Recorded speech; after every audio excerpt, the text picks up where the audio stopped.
everybody. Today we're going to read this book called Corduroy. I don't think we've ever read any of the Corduroy books before, but they are really, really good. This is by Don Freeman.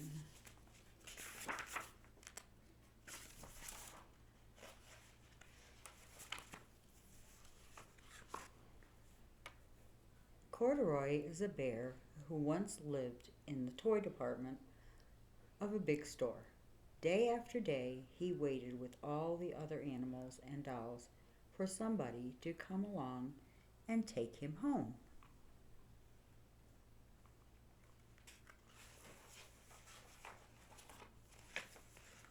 The store was always filled with shoppers buying all sorts of things, but no one ever seemed to want a small bear in green overalls.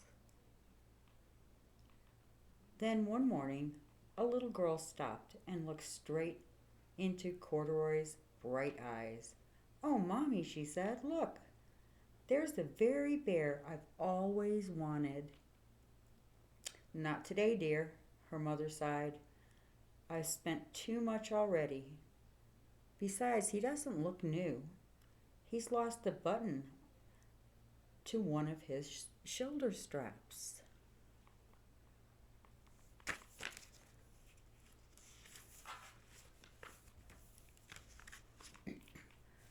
Corduroy watched them sadly as they walked away. "I didn't know I lost one of my buttons," he said to himself. "Tonight, I'll go and see if I can find one."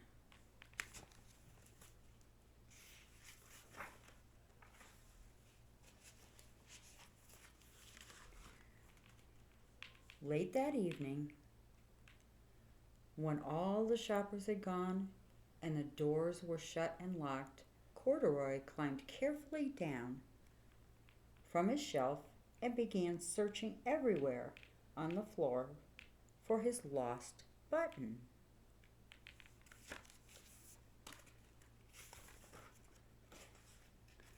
Suddenly, he felt the floor moving under him. Quite by accident, he had stepped onto an escalator, and up he went. Could this be a mountain, he wondered? I think I've always wanted to climb a mountain. He stepped off the escalator as it reached the next floor, and there, before his eyes, was the most amazing sight. Tables and chairs and lamps and sofas and rows of beds. "This must be a palace," Corduroy gasped. "I guess I've always wanted to live in a palace."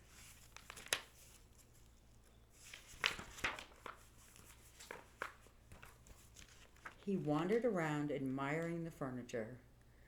"This must be a bed," he said. "I've always wanted to sleep in a bed." And up he crawled onto a very large, thick mattress.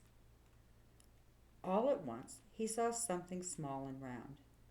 "Why, here's my button," he cried, and he tried to pick it up. But like all the other buttons on the mattress, it was tied down tight.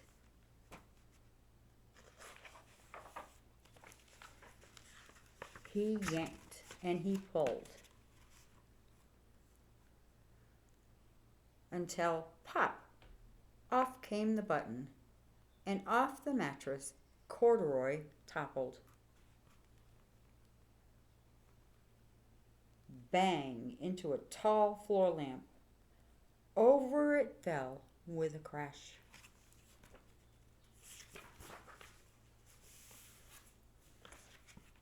Corduroy didn't know it, but there was someone else awake in the store. The night watchman was going his rounds on the floor above when he heard the crash. He came dashing down the stairs. "Now, who in the world did that?" he exclaimed. Somebody must be hiding around here.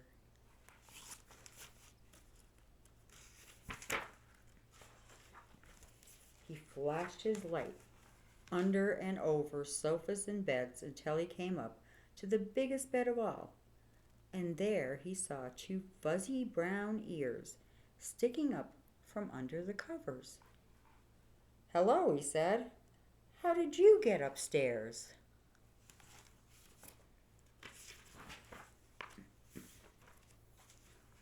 The watchman tucked Corduroy under his arm and carried him down the escalator and set him on the shelf in the toy department with all the other animals and dolls.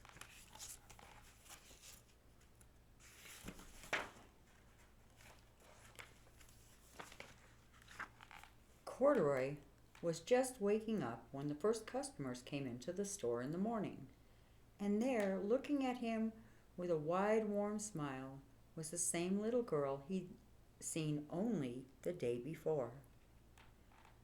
"I'm Lisa," she said, "and you're going to be my very own bear. Last night I counted what I saved in my piggy bank, and my mother said I could bring you home."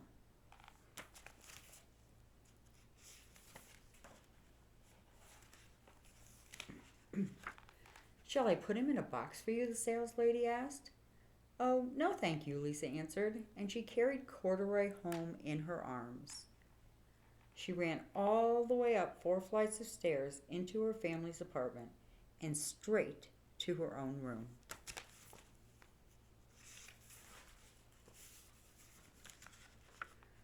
Corduroy blinked. There was a chair and a chest of drawers, and alongside a girl-sized bed stood a little bed just the right size for him. The room was small, nothing like the enormous palace in the department store. "This must be home," he said. "I know I've always wanted a home." Lisa sat down with Corduroy on her lap and began to sew a button on his overalls. "I like you the way you are," she said, "but you'll be more comfortable with your shoulder strap fastened."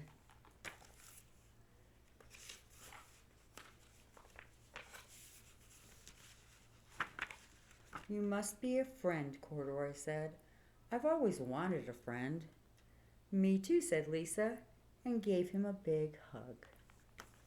The end. So I have a second book to read to you that I just got. It is called How to Catch a Mermaid.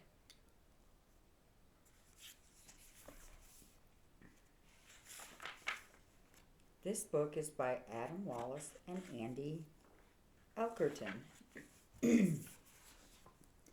Last week I saw a mermaid.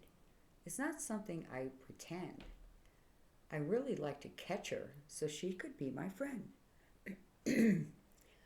We'll have the best adventures.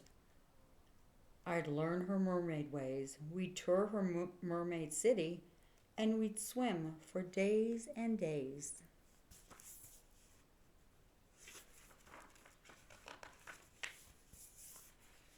"Hey, you two, come follow me. I need you on my team. The water's where we need to plan our mermaid catching scheme."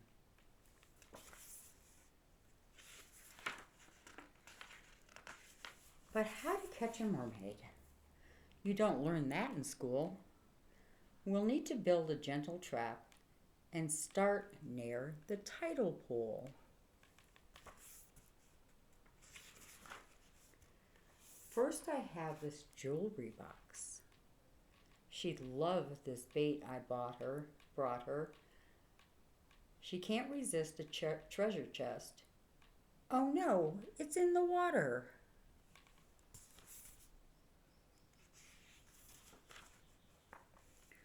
Well, mermaids love bright, shiny things. A crown will catch her eye. We'll lure her in with this new trap, and then our net will fly.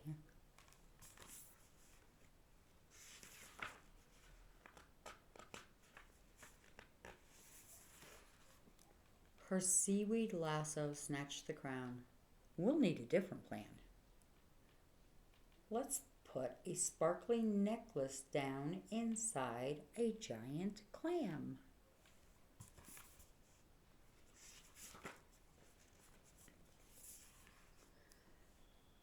She switched the necklace with a rock to stop the clam from snapping. Now she has another prize. We'll need some better trapping.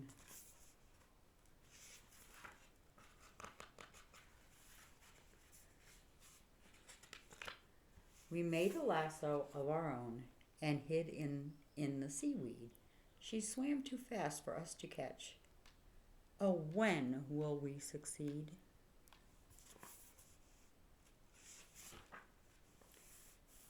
Let's try to switch it up and play some funky beats. Maybe that'll draw her in. Oh no, there's sharks! Retreat!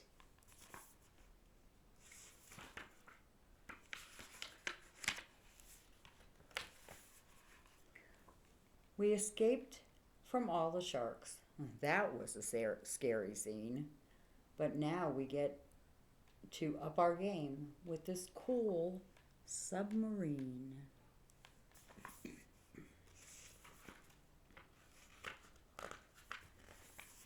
This submarine has robot arms to catch our fishy lass. But this mermaid can't be caught. She really is too fast.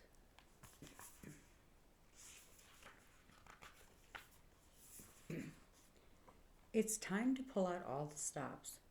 We have to be quite sneaky. But she heard our trap from far away. That treasure chest that creaks.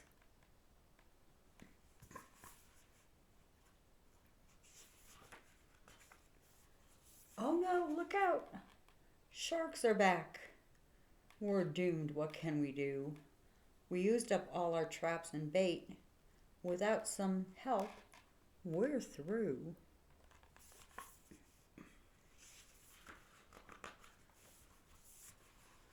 Our mermaid comes to save the day. She made a trap to save us. She scares the sharks and scoops us up. She really is courageous.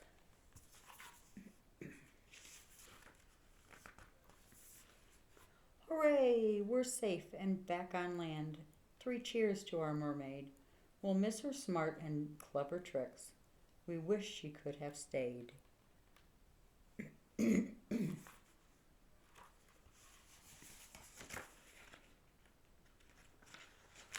The end. I hope you liked our stories today. Until next week.